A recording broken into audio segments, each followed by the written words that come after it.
Finally, delves have settled in. Maybe. Maybe. Delves have settled in. Bran hasn't. I think Delves have settled into maybe where they, not where they're going to end up, but where they should have maybe been. And then where they're going to move them next will be the next step after a week or two. They're likely going to shift them again based on data. Because as it stands, they are in a very strange place. And no one's happy with them. Which actually does remind me of what the other game that no one was happy with. Until they bent over backwards. Helldivers. So we'll maybe draw a comparison there when we talk about it. But that's it. That and story mode as well. It all kind of, it all feeds into one singular narrative. So it does. Gamers bad. Gamers want press W, win games. Well, we do love to spin a narrative when we can. Do you? Very fun. Right. The first thing was like buffs, nerfs, everything that happened. It kind of settled in by Monday from the time our video went out. I think as I was doing the video, they did another nerf to the amount of health that some elites had. As it stands now, with my paladin at like, well, I think 593 now, but back when it was 590 or 585, tier 8s were fairly doable. I mean, you could they were fairly doable, but you could absolutely die. And the Night Lads. The Night Lads from Hallowfall. I've forgotten their name again. The Order of Night. Yes, the Order of Night. I found the Order of Night guys to like just hit oddly hard. But yeah, basically very doable. And it's been weird because there's been a whole... I hate the word discourse. I hate the word discourse, but I think I have to use it. There's been a whole discourse about what the hell a delve should be online.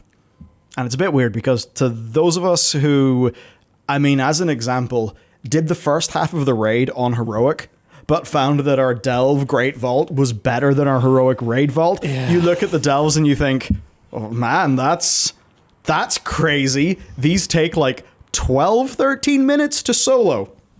At under normal mode gear, and I get that in my vault. Holy shit! It's clearly not right. Like, so that's the thing. In terms of like effort to gear, it's super, super, super powerful. But in a way, the people who it's aimed at, well, you know the way if you give gear to somebody who gets 90 percentile parses.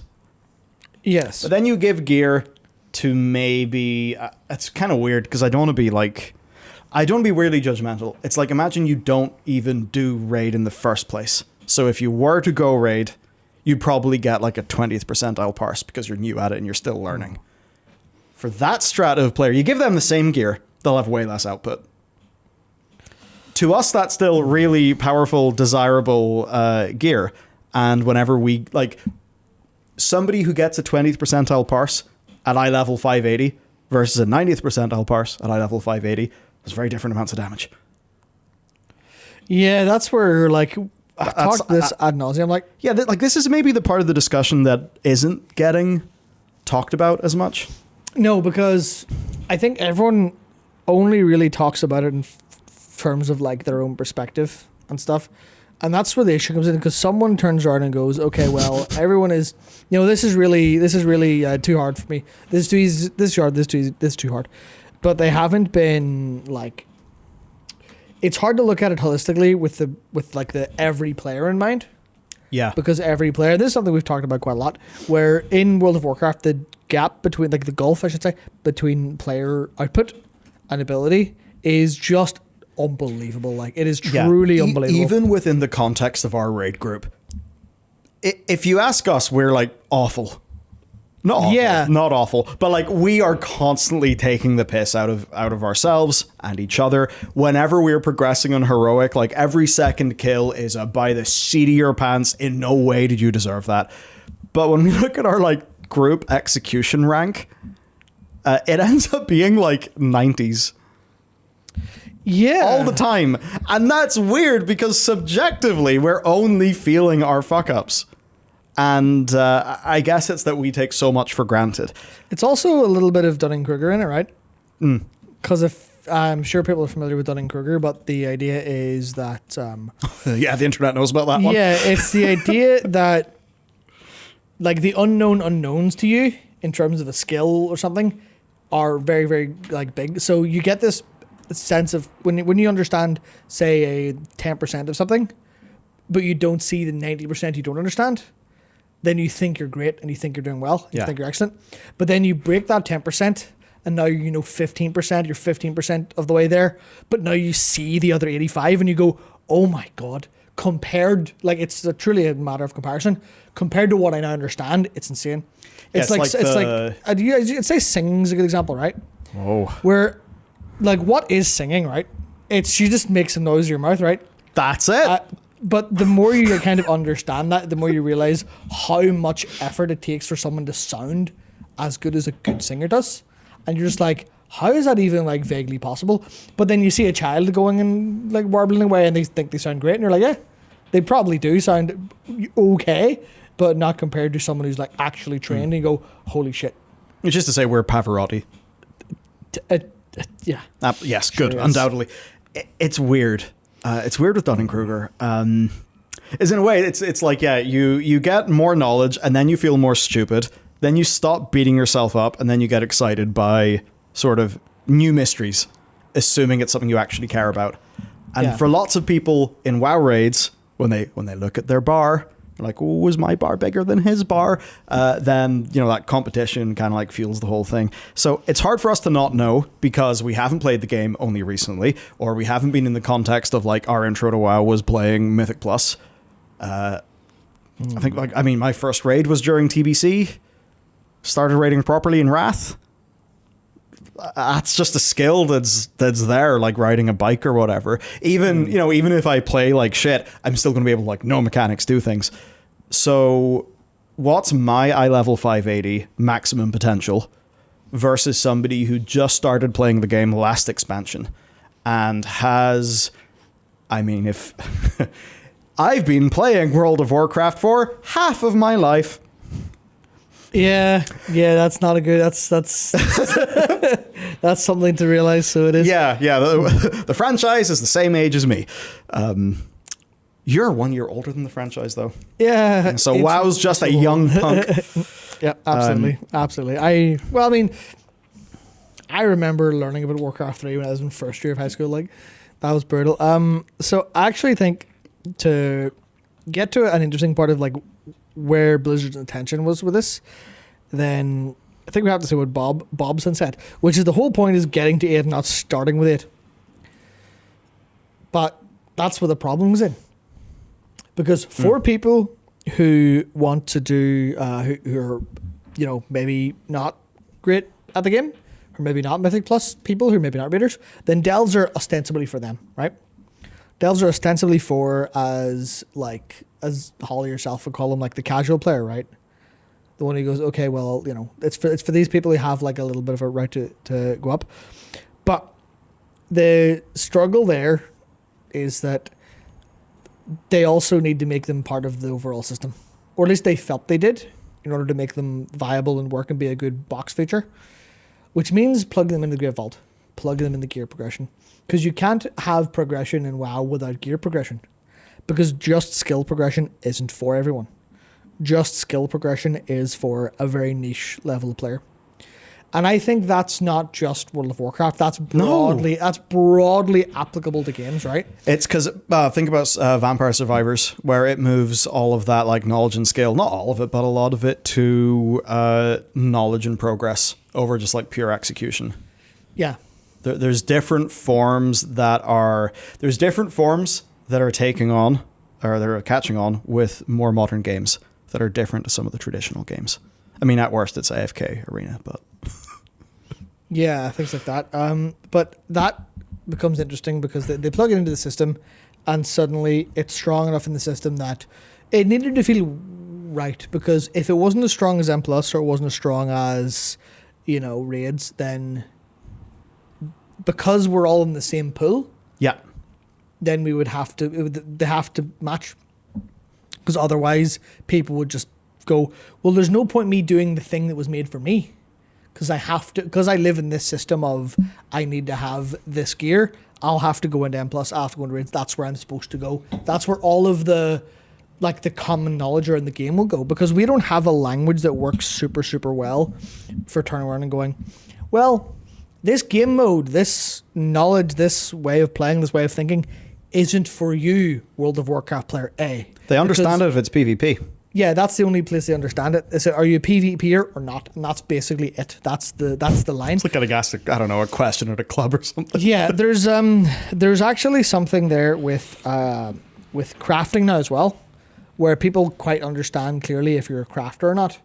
Do you engage the system, or do you just buy stuff and whisper people, hopefully not get charged too much commission? That's kind of the other element here. But Blizzard doesn't have a language for that we share. And we don't have a language for it because we all think we're in the same PvE pool, which means it's really, really difficult for them to do that. And it comes down to what you suggest. Like, I don't think I'm a great player, but also I really enjoyed doing Mage Towers. They weren't a problem. I fought Zekfir on tier 2 and I was like, this is the most fun I've had playing WoW in ages. This fight is impossible except for like this little like narrow through line of me doing it that I can just about see and no more. And that's what really excited me. And I was like, okay, well, this is great. So I keep thinking I'm like maybe not a great player, right? But that's because I'm past the Dunning-Kruger pit. And I can see, well, I'm not playing for Echo. I'm not playing for Liquid. Therefore, you're shit, objectively. Therefore, I'm dog shit. Awful. Bottom of the pit. Yeah. And it ends up being I'm probably in the top 25 percentile of World of Warcraft players, if not 20 percentile, if not higher than that. The thing is, like, if you're in raids getting 50 raid parses, that's not 50% of the population. That's 50% of the population who have opted into doing heroics. Yeah. And that's going to be way higher than 50th percentile of the overall endgame population. Yeah. So there's even that. And I guess that like reinforces, if you get like a green parse of 45 and you think, that's it, off the bridge I go. Yeah, that's only no, don't. But that's only in the context of like raid compared to everybody else playing the game. Yeah. You're different. And then it's weird because that's the perspective that we have got of ourselves. Mm-hmm. Therefore, we apply that to everyone else. It colors the whole discussion. And then when we think about a tier 8 versus somebody else thinking about a tier 8 who doesn't do raids at all, then it's just so easy to talk past each other. Yeah. And then you get Wowhead comments. Oh, of course, yes. They have a great comment section. In fairness, we're on YouTube. We can't talk. That's true. Our comment section is very human recently. Very human. Yes, I love all of our passionate humans in the comment section. Oh, dear me. I would make a joke, but you can't even make a joke. People take it too seriously. I was going to say we should stop paying for those comments then, but that's not how it works. Who are we? Insert streamer drama here. Oh, yes, of course. Oh, yeah. I know that there is a streamer drama. The problem is I've forgotten who it was about, but that's good because it means I can make the generic safe version of the joke. Great. There was a view botting recently. I don't know who it was. Insert whatever streamer you don't like. That's all of them by design. Anyway, I will say before I just got caught by accident. I looked at Warcraft logs. Our Bloodbound Horror execution ranking was 89 on our kill, obviously. 11th percentile, the best in the world. Our speed was 54. Never feels 89. It never does it? It doesn't. It really doesn't. Yeah. So I think the example I wanted to use was in the Dell video. Like we said, it was possible to do the tier 8 as a Pumpkin at 5, 6, 7. And that's no asterisks required. Yeah, and that's like days. That is entirely possible. Yeah, I believe that you can completely do that. However, it did require knowledge of the game. It did require things like CCing mobs. It did require like using entanglement roots. An email. Yeah, it did require using entanglement roots on melee mobs. Even jargon, like how many players don't know what that is? So even when a YouTube video says like, "Oh, CC mobs," they're like, "Oh." I know that's to those of us who are, us here, you watching, probably sounds insane. It would be scary and interesting to see Blizzard's telemetry. Yeah, I give us the numbers, Holly. Bran's healing being that strong feels like a bug, right? Because if you don't know, Bran was changed, right? Bran was changed. Initially, he was bugged in that he was under certain situations, which I think was actually in most cases I found, like playing anyway, he was inheriting the modifiers from the Delves, which is what Zekfir 2 was. What made Zekfir tier 2 question marks possible. Do you think that had any impact on your success rate? I think it did because Bran did 74% of my damage in that pull. I love that. And which was obviously that was 74% of Zakfir's health pull. So that was like literally. But you provided 100% of the skill, to be clear. Yeah, Bran just farted about and shot arrows. Like he was the typical hunter. He did nothing right. Blizzard don't need to fix the bugs. They just need to say canonically Bran's a hunter. Oh, there he you go. He 100% is. All intended. Definitely is. But like they fixed that. 'Cause I knew it was bugged right. Was this not found in the beta? Nothing was found in the beta because no one played delves to that extent, realistically, and there wasn't that much data to look at comparatively. Because you're talking about hundreds of thousands of delves versus a couple hundred, realistically. And also, yeah, the one of the other things that's interesting about beta versus live testing is beta testing isn't that important, right? Or like changing things in beta testing was not important. Also, Zakfir wasn't in the beta as well. That's also a good point. They hid that, which worked out really well. But this bug was also in other delves, so you could have found that out. It's just it was only in Zakfir. It was truly anomalous in a way that you super immediately noticed. Otherwise, it felt like it was within boundaries of what was expected. But I think one of the things to notice about the difference in beta testing and live testing is whenever you're getting your feedback on beta, you're getting your tests, you're getting all the things done. You look at it and you're like, okay, well, we're working this. This is just us working. We're just working ahead on future content. It's fine. Whenever the thing goes live and then is broken, you then have your like leaders and superiors and managers going, this is now a problem. This was a potential fire that has turned into a fire. People don't care about potential fires. People care about actual fires. And that's what you go, okay, well, what are you working on? I'm working on this. And at the bottom of the pile is all the beta, like bug testing and super like in-depth data review. But then it catches fire. Suddenly it's at the top of your list and you're standing there with fire extinguisher crying, going, please help me. So yeah, more or less. I think that's why that wasn't caught specifically. Well, look, don't worry. I am sure they will integrate AI into Azure DevOps. And the Blizzard team will fix all of their problems. I'm sure. Wonderful. Definitely. But I think Dells are wild, man. Dells are wild. I don't know what they'll do with them in the future. I have a funny feeling they will continue to nerf them a little bit. Which I hope they hold out. I have a feeling. I don't. I have a feeling I think a few weeks will change it. Or even 1 week of gear will change it, because for the people who probably for the people for whom the higher end Dell gear is like worthwhile, another week of like the 2 veteran bits of gear, maybe a bit of crafted, then the delve stuff, that's enough that they should feel naturally more okay doing a tier 8. So it kind of depends. It kind of depends on what they're dying to. Because this is the frustrating thing.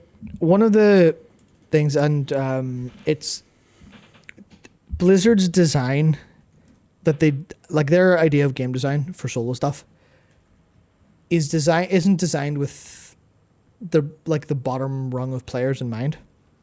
They're designed by people who make stuff for the more actual like gameplay oriented player, which is really awkward. You can tell that there's a lot of cases where they've relented recently because damage hasn't been absolutely massive, right? That's a good example, actually. Webbolt. Webbolt needs a nerf. Webbolt has been nerfed into the ground. But the problem with Webbolt is don't get hit by Webbolt. It's an interruptible cast. The mobs are always CCable. It is entirely on you if you're hit by Webbolt. If you're being hit by Webbolt from too many sources, you're overpulling. You should be using CC. You should be pulling more carefully. These are all things you can solve. And if you can't do that with Bran as a DPS, you can bring Bran as a healer and then just after every Webbolt or every 2 Webbolts, step into a health potion. There are all ways around this, but that's kind of the thing where you have a lot of, you have them going for, okay, well, that stuff does high damage. Like the Webbolts hitting hard was probably their design of going, well, don't get hit by it, forehead. You can solve that. Then there was the Like, what an unhinged comment. Not all classes have access to loads of stuns. You, sir, are off the hinge. So not all classes have access to all stuns. Fine. Wonderful. Most classes have access to interrupts. Most classes have access to some form of CC that's long form. Not necessarily a stun, but things like roots, things like that. Or otherwise, they have access to a lot of self-healing and barriers and things like that. I am really tempted to, for the sake of showing it's fucking possible, I'm tempted to see how low an item level I can clear tier it's on every spec. Do you know what that makes me think just of? to do it. Same with Zekfir. One of the things I was thinking about Zekfir was, now that I can do Zekfir 1 with my fucking eyes closed on Holy DK, what if I just do it on other specs? Just to go, well, here's how you do it. Here's how it's possible. That reminds me of a thing. Sparkogs. This is a deep cut to the past. I don't think Sparkogs plays the game anymore. It was a Warlock played for Method or Paragon, maybe, but one of the great Warlocks. And this is when Greenfire came out. Greenfire involved a boss fight at the end. And there was a lot of talk about this boss fight because I wish I could do that in its live form. Wait, Miss Classic, Mob Classic. there you go. That'll be my time. So with this boss fight, it was all based around the mechanics of Warlocks. You had to use your Warlock mechanics. If you did, totally killable, right? All of them, it was all of them. Yeah. So it was designed to basically be this mark of like, I am a Warlock. It was the Proto Mage Star, really. It was the Proto Mage Star. It was brain rot. I'm thinking as Dr. Han, I am a Warlock. Please no. Please. Oh, the good doctor, get out of my head. I am a Warlock. What a comfortable and hinged show. The point though, Sparkogs did it naked. I don't know what he was wearing himself, but his character was naked. Oh, yes. So to make the point, no, this is doable. You just have to know the mechanics. And that's just where things get real interesting. You mentioned Helldivers 2. Helldivers 2 is a good example of that. So I cannot believe that the name has escaped my head. It's one of the older game design principles. A great example of it is the game Doom. Not talking about 2016, talking about original. You know the way in Doom, every enemy is different and has an extremely clear niche. And then that means that different numbers and different combinations of enemies create different gameplay experiences. That then combined with the weapons and moveset of Doom equal a really, really fun FPS in the 90s, which was great. I can't believe I've forgotten the name of that flippin' design principle. But anyway, a lot of game designers will see like, okay, we're going to make some problems for our player. We're going to give them some tools. A great example is Helldivers 2 with like armor pen weapons. If you're dealing with like a charger and you don't have an armor pen weapon, oh dear, you're in a hell of a lot of trouble.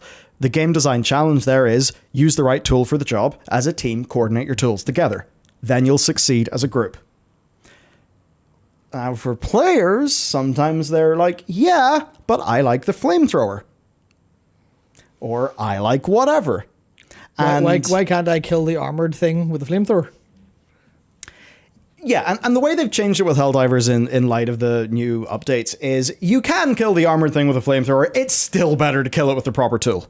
But what they've done is they've eased up a little on how prescriptive the design requirements are. And where it gets interesting with World of Warcraft is that, as you know, the way as if you have numbers that started as a different baseline, but then you scale them, the scaling will magnify their differences. And then that means that numbers that are okay at a certain level, say Mythic plus 10 or Mythic plus whatever, those then end up being goofy, wacky, insane, unhinged, very hard, or broken, or just feels like a different design at a higher level. If you then change your character toolkits based on that higher level, well, now at the middle level, you've kind of just had a knock-on effect on everybody. And it gets down to how, like, I had that example of, you know, me as an eye level 580 who's played the game, that's a low item level, but has played the game for like 15 years. Again, I'm not great at the game, or, you know, any crazy braid person. I do heroic ahead of the curve, and then I'm happy. I want to be a sweat lord again. I used to be a sweat lord in my youth. It's very hard to be. It's harder than I think almost ever to be a sweat lord in WoW. Dear God. Some of it down to execution requirements, like increasing over time, but some of it is also down to the amount of effort and knowledge you have to actually put into like playing the game properly and gearing is kind of nuts. And so that gets to the point. My 580 will be better than a new player's 580. As in, we're sitting there doing the same rotation, but I'll do it better because I have muscle memory developed over half a lifetime. And so on and so forth. Or, as a hunter, I'm used to firing off a trap, doing a disengage, hitting something else in a decently quick order. So you've got that for how much damage I'm able to do with the same amount of gear. But that also applies for toolkit. And I think what you just said there is a perfect example of that. So for you, in a class you're experienced with, where you have used the key binding tool that we developed. Of course, yes. Beat that dead horse. If you used our lovely key binding spreadsheet, you're going to be able to squeeze so much more juice out of the same thing. And not just damage either. Yeah, definitely not damage. And that's actually where it matters. And that's why the Helldivers thing kind of matters, because in Helldivers, it was almost in cases less about the base damage. It was about like, this is of type armored and this is not good against that. Guess I'll die then. Yeah, bad type matchups, which also like that actually rolls around to Overwatch 2 as well, where Overwatch had the exact same problem where it's like, okay, well, people like their characters, but the game was explicitly designed as a like hero counter swappy thing, and that was like the intent of the game was you constantly rotate who you're playing so that you get against that, like you don't come up against that problem. But now you're running into the problem where people have mains, and I don't know if Overwatch 2 is necessarily has the execution ceiling, has enough of an execution ceiling to warrant having full mains. Probably does now in a couple of ways because a shooter, probably. But then people go, well, I like to play my character, so why does my character instantly lose to this character?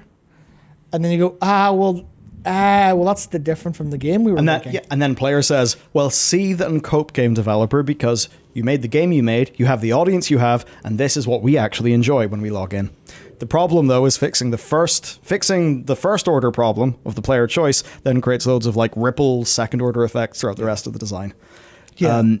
So I think once again we came to the shocking conclusion that designing games for a broad audience is really hard. Yeah, like Doom Eternal's a good one as well. Doom Eternal is a perfect example. My favorite comparison of all time is two very different games that you'll understand the similarities when I talk about them. DMC, The Devil May Cry, right? The Ninja Theory DMC that had young asshole Dante that some people liked, but most people thought was horrendous for a good reason. That really kind of completely didn't understand what Dante or DMC was about whatsoever. Made it anyway. It's something entirely new to the Devil May Cry series, which was colored weapons. You had blue weapons that were angelly weapons, and you had red weapons that were devilly weapons, and there would just be colored shields on enemies. So it was just okay. And the way you swapped these was you held one of the triggers when you were attacking. So it was as simple as blue shield, use the angel scythe. Red shield, use the demon axe. Okay, sure, that's annoying. That's really annoying. How about no? Because of a variety of reasons, including that it's DMC, where the point of those games is not to have a combat challenge. There's obviously some of that to DMC. It is a hard game and hard difficulties, but the ultimate goal of the game is like combos and freedom and being able to do, that was trying to force you into using different moves to build up a different combo set, but also locked you out of other ones. Yeah. So if you were really enjoying a specific thing you did with the demon axe, then sorry, you have to break the shield first. Sorry, you're just fucked. Doom Eternal had a different vision where it wasn't, you're allowed to have freedom in whatever you want to do. You want what you use, the weapon you want to use. It didn't go for the hardcore, you're not allowed to use this, but it very, very, very much ran you out of ammo, made you cycle between your weapons, gave obvious weaknesses to loads of enemies so that you were going 5 times as fast if you were swapping weapons properly. And people didn't like this because people liked using the super shotgun or Doom to kill everything. Yeah. So Doom Eternal was a really, really like a split down the middle of players who went, oh, you've made this really intense, like rhythmic character action game. I super dig it. Me. And then other people who were like, No, I like I respect it. Yeah, like I like the Doom. I like the Doom. This isn't Doom. This is a different vision for Doom that is a different thing, which is a little bit of an aside from Delves, but it all fundamentally kind of comes to the same problem of trying to design something for everyone to enjoy when you are constantly, by the force of gravity of player feedback, pulled down to the, like, I don't want to say common denominator in like a disrespectful sense, but a lot of people who play a game want to common trends of modern game. They want to pick the thing they like and do the thing they like and have a good time. Yeah, they want minimal track. They want, if there's any friction, it needs to be a very careful amount of friction. Diablo. That's exactly the friction they want. Yeah. Diablo.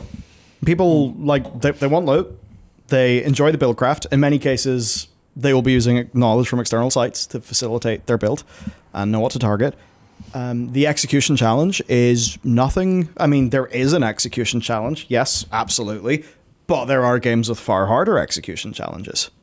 Now, if you're used to, you buy a game, you get to end game, you acquire more power, you're used to the sort of Diablo model, or I don't know, Lost Ark or whatever, and then you go into a Delve, it's going to be fairly different, even just in terms of the number of raw abilities you've got compared to, say, a Diablo character.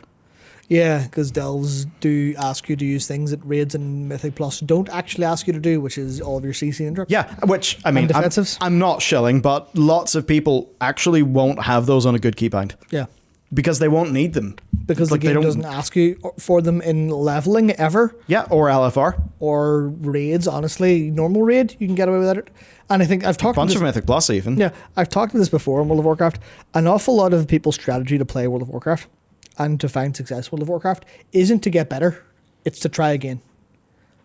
And those are, you might go, what's the difference? Surely you try again and you're a little bit better this time, you try a little bit more this time. You try something different. No, a lot of World of Warcraft players, and I feel like I have authority to say this, I've seen a lot of these groups over the years, because I have authority. I have pugged a lot. People just try again and expect some different variable to be different. Yes, determination. Yeah. 5% more health and damage every time you die. Imagine determination, but it's actually in who you're with. There are people who always want to be very gently carried. Sometimes it's a hard carry. Sometimes it's they did find damage, but they didn't interrupt anything. And then they kind of go, well, my damage is fine, so I'm doing okay. And that's what kind of gets hammered into people over time. Metrics that make a run smoother are not tracked. I mean, yes, you can move like details to show interrupts and stuff, and that'll matter if you're doing like Mythic Plus with the team who are taking things seriously. But for so much of WoW, none of that's tracked. Nobody thinks about it. So DPS ends up being the measure. The more you've got, the more you'll succeed, the harder content you can do. And in many cases, if you die, it was a wipe. Healer issue. It was a wipe. It was a healer issue. It was a bad tank. It was whatever. I've seen people talk about that. I was looking at like how people were responding to like delves and things, and even a little bit today. Threat management is such a thing in the past that in Black Temple time walking, there were people screaming about the tanks not doing their job whenever they would go full burst on a mob with BT skilling and just get shot. We're having Omen installed. Yeah, was Omen. Yeah, Omen was imagine details, but it was threat numbers for whatever mob you're currently targeting. Yeah, and that was the thing. You might actually, in some cases, have to hold DPS in order to not steal threat from the tank. Yep, stuff like that. But for Dell specifically, there was like people or some report of a healer going in and the healer being like bullied and blamed for being bad at the game when people were standing in unavoidable attacks. And I'm like, yeah, there's an awful lot of people who will get hit by things like anything Zakfir does, basically. But there's stuff like there's the Vine Spear, there's the Spore Explosions, there's the charges. The skittering charges is very interesting. The skitter chart on, what are they called? The skittering bios, some of the spider mobs that just charge directly at you. Unlike the mobs in, what are they called? I can't remember the name, but in the Stone Vault, you know the mobs, the big blue arrow, the point where they're charging? Yeah. These ones don't have that. It's just a facing and charge. And before the changes, they would have killed you. They don't quite kill you 1 to 100 0 anymore. But before they would have. And people are just getting hit by these. And you're like, yeah, the point is to pay attention to the world. To move out of the extremely obvious telegraphed thing in the video game you're playing. Yeah. If your brain is thinking about how it's going to move your hand in order to click a button to do your rotation, you're not going to stand out of the thing. Yeah. Because your brain's doing this. Yeah. Or if you're not even paying attention. Like, Yeah. if you're literally looking in the wrong place. Like, there is the whole, like, how many things can you actively pay attention to? And World of Warcraft pushes that. It does, absolutely. Like, I think I am relatively intelligent and, like, fairly tuned in, and I try to pay attention to a lot of things. I think I have a good capacity for it. And then sometimes I will be in a raid and I'll just catch some. I'll just, like, not taunt during a tank swap because I was looking at something else entirely, and I'll go, oh, fuck. My brain was spinning plates and I dropped one thing. I just dropped one of the plates, and that's just what happens. And World of Warcraft is a game about spinning those plates more than there's anything else. I think, like, WoW's a decent enough game with actually with explicitly being that, but FF14 is the most explicitly that in game design, in how they design encounters, because they will put the most challenging mechanics on 2-minute markers, so they know you're thinking about your burst, you dickhead. You're trying to fit all your like your literally perfect rotation into that, like, 15-second window, which means you're going to be a little bit more taxed. So you're going to find watching where this sword is coming from a little bit harder to do. So you're going to get hit this time. And they like, that's the most intentional thing I've seen, like, in their design as time's gone on, is they're putting everything right when players are spinning as many plates as possible to pile on as much as they can. And then that becomes well, if I let my DPS slip, I'll be able to focus more, which means you'll maybe run into the enrage at the end. And I think that's the kind of thing that's fascinating about how, like, I've not really seen that in WoW design, but it's there. Yeah. It's clearly there, because you pull 2 extra mobs, now the game's impossible. Why is that? Because you don't have the tools, you don't have the attention to like I guess interrupt everything. Or, you know, like Zakfir is a good example, actually. Zakfir is a fight that is entirely about being prepared for the next 2 seconds. Yes. And having your tools up for that. Because, like, it's really obvious because of the egg. The boss does stuff. And the boss doing stuff is so fine. It's so easy. Dodge that, easy. Dodge that, easy. Dodge that, easy. Unless you put yourself in precarious positions, right? Unless you put yourself up against a wall or as far away from the frontal cone as possible.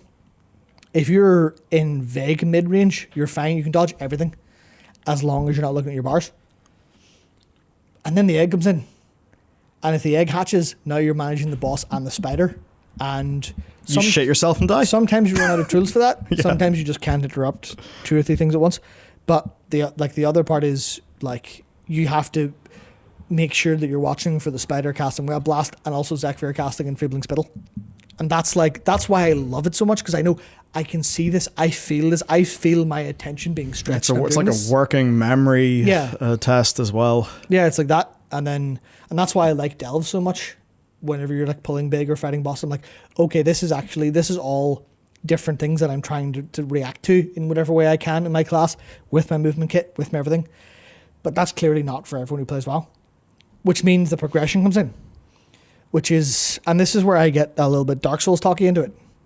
Because one of the things that's really fun about playing Dark Souls and Souls games is less so Elden Ring, because it's getting a little bit on in complexity and stuff. But one of the things that would make the difference in Dark Souls a lot of the time is how much damage you dealt. Yeah. And you wouldn't think it, right? Because the bosses have, like, especially like the first Dark Souls, they just have like 2 attacks, 3 attacks. If you were an Ornstein and Smoke struggler back in the day, and you've played Elden Ring recently, go back and fight Ornstein and Smoke. You'll laugh with how easy it is. It is hilarious how simple it is now. But one of the big problems there, one of the things that people rapidly learned was that the more damage you do, the bigger your chance of success. Why is that? The boss is still doing the same rotation, same attacks. Sometimes having more health would help as well. And the answer was amount of times you can fail. Yeah. And it's about tolerance. Yeah. And the amount of chances the enemy has to kill you. If you burst the boss down, it's a video game, actually. Yeah, if you burst a boss down in no time whatsoever, it doesn't have a chance to kill you.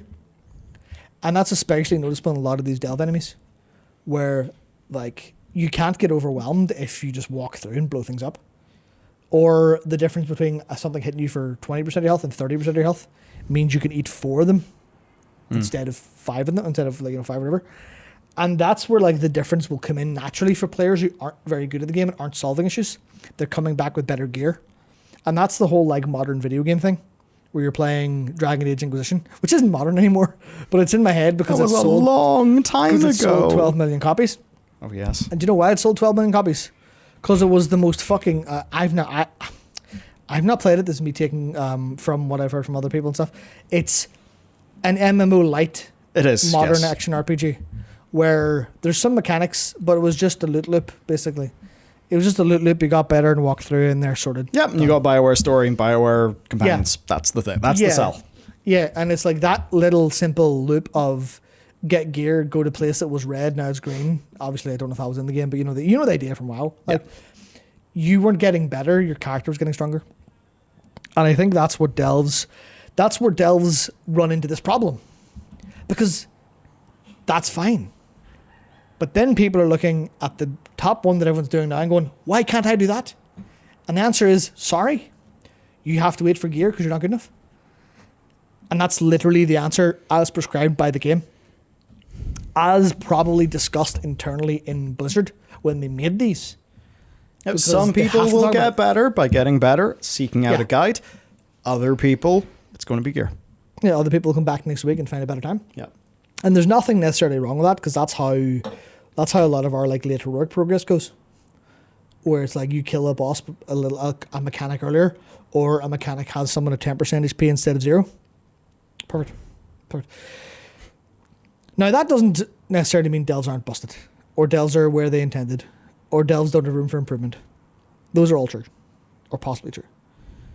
But that's basically that's as much design thoughts as I can talk about. About delves without getting into the very specifics of how they're individually handled and why some of them fucking suck balls. Fuck you, suspicious Niffin. Fuck you. Anyway. Core of it, player comfort, player working memory. How much can a player execute their rotation? Do they have easy access to the abilities, the toolkit that they need? If their class has specific weaknesses, do they understand how the specific strengths of their class overcome those weaknesses in that context, which itself is a new context where people have got the goal of, I need the biggest great vault for next week, therefore I need to get 8s, therefore that's my goal. And even if Blizzard intends that for the best players to just be, you get 8 on week 1 because you're good at the game. But for other people, they intend it to be a slow journey. Well, if you do not use the internet and you only engage with World of Warcraft by, imagine this, clicking play on battle.net, logging in and then logging off when you're done, you'll probably have a great time and you'll have the intended progression. If you have the horrible burden of knowledge from the internet that tells you want an 8. And then you think you need to get an 8, but you're maybe not there, haven't practiced, or just feel really time pressure to do that. Then you're going to have less of a good time.